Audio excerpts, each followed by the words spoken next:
Alright, welcome to this exercise. This is a video exercise that's really geared towards people just getting started in Smoke. So not necessarily people who've never edited before, but people who are really new to editing in Smoke. It's always good to get the basic stuff out of the way so you can actually move on to all the really cool stuff that Smoke will allow you to do. So in this exercise, we're going to work with clips for a music video. So we've got A-roll footage consisting of multiple camera takes of the band members playing the song either together or individually.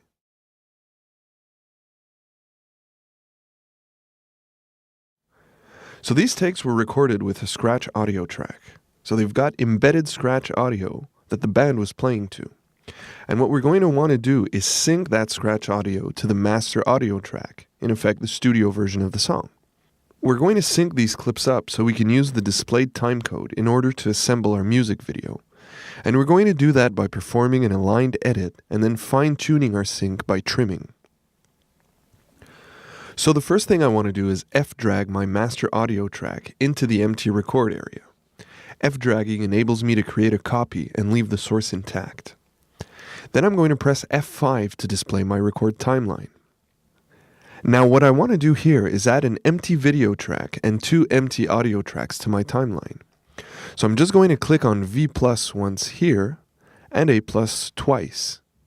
And now making sure that Snap Positioner is enabled and that the positioner is at the first frame of the clip, let's select both our left and right channels of our song here and drag them down to tracks 3 and 4, freeing up tracks 1 and 2 for the scratch audio tracks of the various camera passes we're going to be bringing in here. So let's go ahead and select our first source from the From Camera source area. Let's take this band shot here, and we'll press F6 to display the source timeline. Let's select our left and right channels, and press W+ down here. This will give us a visual representation of our waveform. And we also want to enable scrub down here, which will enable us to hear the audio as we scrub our clip. So for example, for a freeform scrub, just drag your positioner left or right, and you'll hear the audio as you scrub. If you want to hear all the tracks at once, you can do that by pressing Alt-Shift and dragging the positioner. On the other hand, for a locked rate scrub, you can press Alt-Control and drag the positioner. Dragging farther to the left or to the right will increase the playback speed up to real time.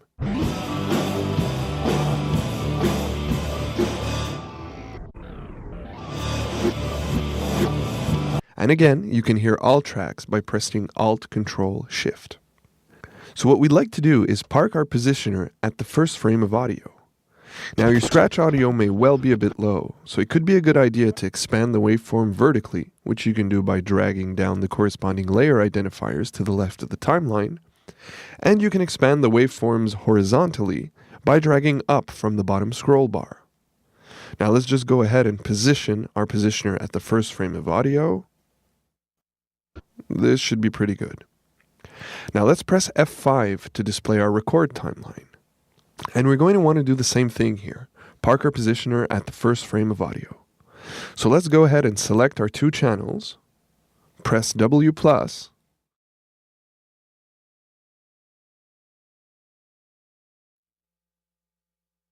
and let's place our positioner just about here.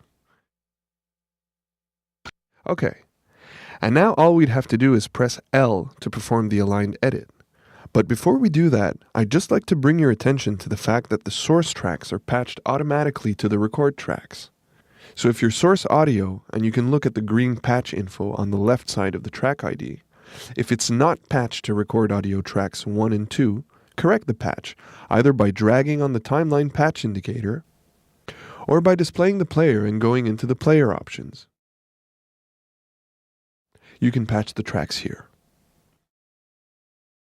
Now let's go ahead and press L to perform our aligned edit. And now we can see that the source clip, along with its associated audio, has been inserted into our record timeline while aligning the positioner of the source material with the positioner of the record timeline.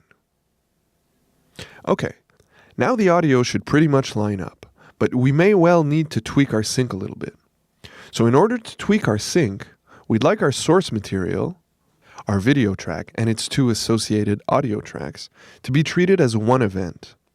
So to do that, what we're going to do is create an edit sync group.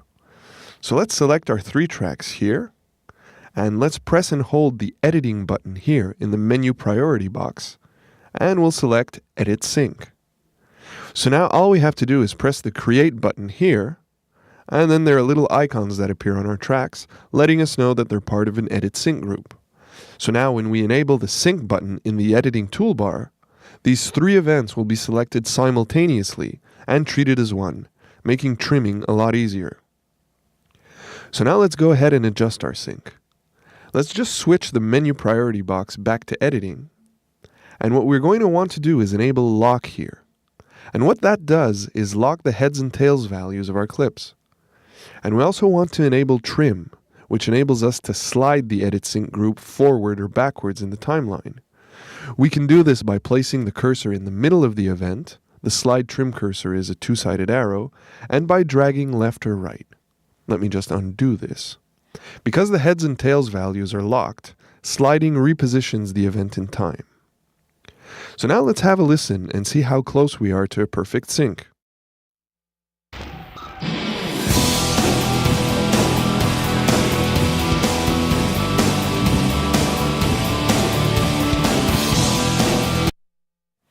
Alright, so it's pretty good, close to perfect.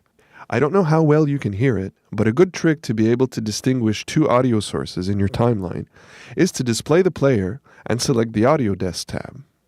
Now we've got our scratch audio on tracks 1 and 2, and we have our proper audio, the master track, on tracks 3 and 4. So by muting channel 2 and channel 3, we end up with our scratch audio in the left ear and the studio version in the right ear, making it easier to decipher between the 2 sources. What you're hearing becomes clearer.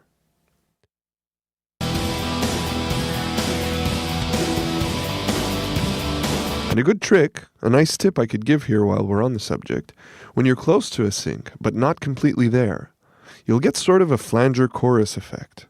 And then the closer you get to a proper sync, the less that effect will be audible. So let me just bring this out of sync by a few more frames, by holding down the M key, and using the left and right arrows on the keyboard to slide the clip, or in our case, the group, 1 frame at a time. And I'll just go to this bit here, which focuses on the vocals. The effect is particularly obvious on the voice.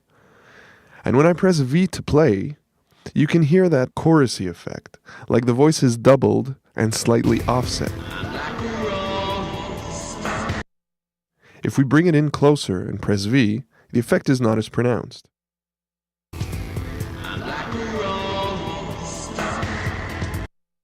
And now let's go to our perfect sync, if you will.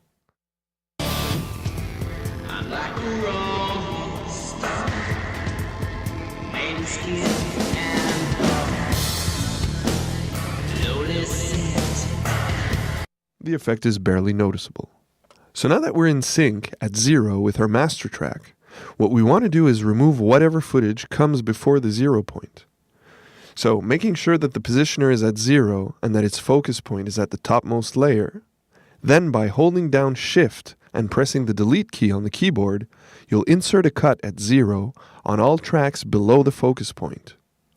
We can then drag the overhanging segments, the ones that come before 0, to the bottom of the screen to discard them, giving you a green recycle sign. And we want to drag our source, with its associated scratch audio, which is now perfectly in sync with the master track, and we want to bring these into our sync source area, like so.